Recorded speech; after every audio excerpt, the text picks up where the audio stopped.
Hi guys, so Tana here has just passed me the keys to that, the CX-30. And the key is wonderful actually. Yeah, what the key, let's see. So here's the key. Isn't it very like Volvo-ish? Yes, it is a very Volvo-ish key, but I think they could have used a slightly more premium material Typical Malaysian lah, tell yeah. you. They, Everything on more. of course, because this car costs 143,000 ringgit. Not cheap. Worth every cent. Worth every cent. Worth every cent. Actually, if you were to, you see, that one thing that we need to clarify, you have to not compare this against the HRV. Some publications before this and some observers, they have likened this as a rival to the Honda HRV, which it is not. Yep. It's not. This is more like you see, the HRV is based on a B segment platform. This is based on the latest Mazda 3.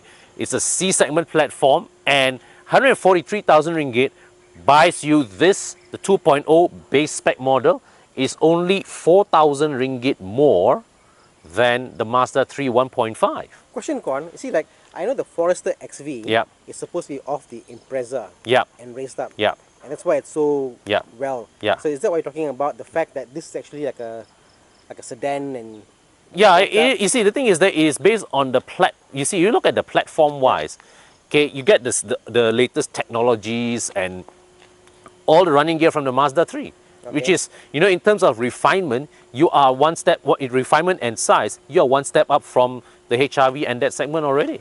Yeah, but size wise, this is still small. This is smaller than the CX-5, and that it is the reason why the CX-5, despite being, well, related to the previous gen Mazda 3, it still has relevance in our market today. yeah. And all of you know why that it's not 30 and not 4. Yeah. Yeah. Because there's a CX-4 There's in a China that's totally not not related yeah. to Okay, car. so let's go on the walk around. Here we have this is the base model. If there's also the high model, which costs about what, 20,000 ringgit more. And here, in this base model, you get smaller wheels. You don't get keyless entry. You get LED headlamps. The main beam is LED, but the daytime running light is a halogen bulb. So these are the signal lamps. Okay. And you can see that. Oh wow, Tana, you have been around in the car. Oh. Okay. So here's the front end of the CX-30, and you can see this is really based on the latest gen Mazda 3. So you see, right, the CX-30 here and the new Mazda 3, it is based on what Mazda calls the Gen 7 Skyactiv platform. I mean, we talk about, when they say 7th generation, they're talking about the whole, their whole history, the 7th generation of models. But the CX-5, the previous gen Mazda 3, the current Mazda 6, they are based on what they call the Gen 6.5, meaning that it is the halfway update of the 6th generation platform. Okay, so yep, so you can see here, let's open the tailgate. Pretty good in terms of space actually. This is a useful boot. Okay, the seats fold 60/40, but you don't have a release latch from the boot where you press this, bring it down, and what you have here is, yeah, a nice pretty flat loading floor. And come down from here, you have this armrest from the Mazda 3. Quite sadly, they've taken out the previous generation armrest, which we think was one of the best armrests in the business. Isofix mounts here, which is a detachable cover. And yeah, so this being the base model, you have fabric seats. Tana, can I trouble you to hold the camera? Thank you. So here, as I sit inside here, legroom is good. Okay, the seats, the angle, seat back is very upright. Okay, I would imagine that if you are traveling long distance, after about 1.5 to 2 hours, you may feel a little tired here. No recline adjustment. So, but good headroom, fantastic legroom. The angle, the seat angle also is pretty alright. So there's good thigh support, but it doesn't extend all the way to the back of my calves. Okay, thank you, bro. And this being the base model, you don't get rear aircon vents. And this is an experiment just now. I tried it with Tana. We sat at the back. Okay, now previously with the Mazda 3, when I sat at the back in the of the 1.5, it didn't feel. I mean, I was able to feel a good flow of air at the back, but with the CX-30 here, there isn't. Yeah. So My there's kids were there yesterday and they said, yeah, there wasn't enough air coming in. yeah. So definitely, I think with this one, you need to go for the higher spec model with the no, it's okay. I can manage with the rear air vents. So right here, this is the cabin. This is the familiar cabin from the Mazda 3, and you may or may not notice this. This is actually a navy blue shade.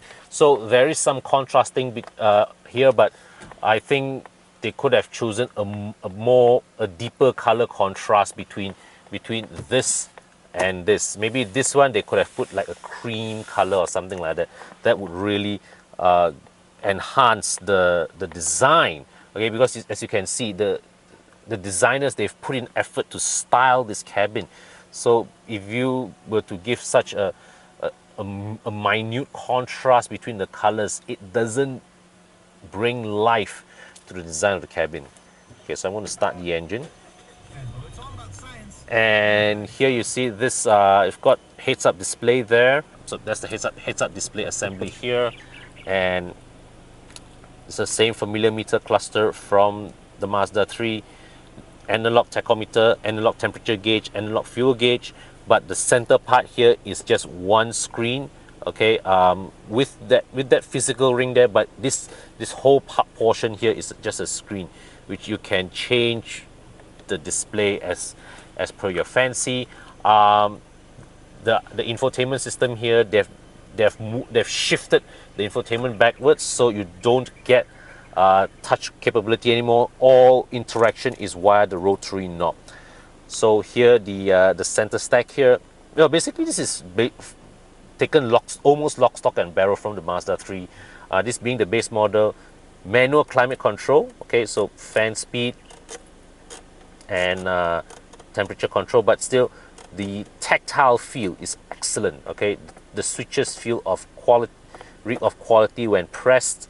And so you can see here, there's a tray here which you can store your phone, and this portion here is rubberized so things don't slide around.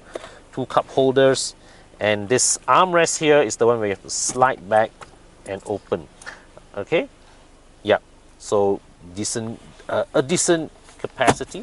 But somebody once pointed out this. Now Mazda's idea of doing this is so that, when you pull this back, okay, and open it, the reduced opening radius means that it's less taxing on your shoulders.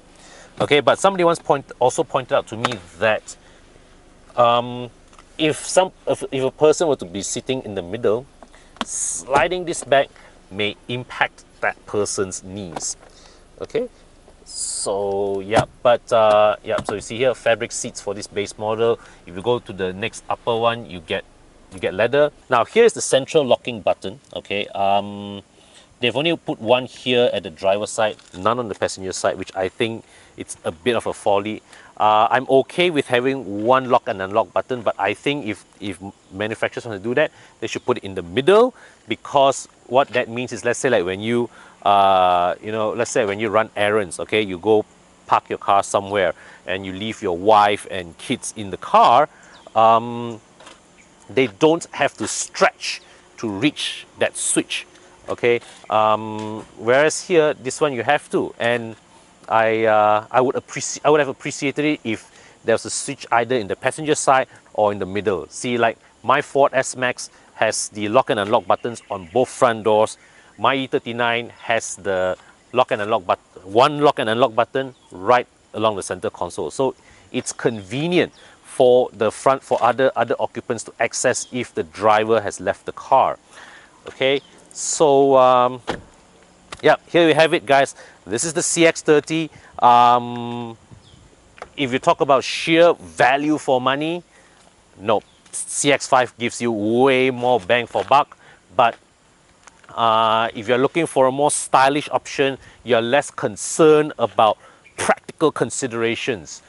Or if you are already in the market looking at the Mazda 3, this is actually not a bad deal, because variant for variant, this versus the Mazda 3, there is not a significant price gap, and you actually get a visibly bigger car, okay, even though it's same platform, slightly bigger car, more presence, high perceived higher stature.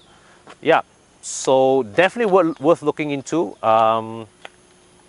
Overall, a well-engineered car, maybe lacking in features somewhat for this base model, but that aside, from an engineering perspective, from a driving perspective, really very little to complain about.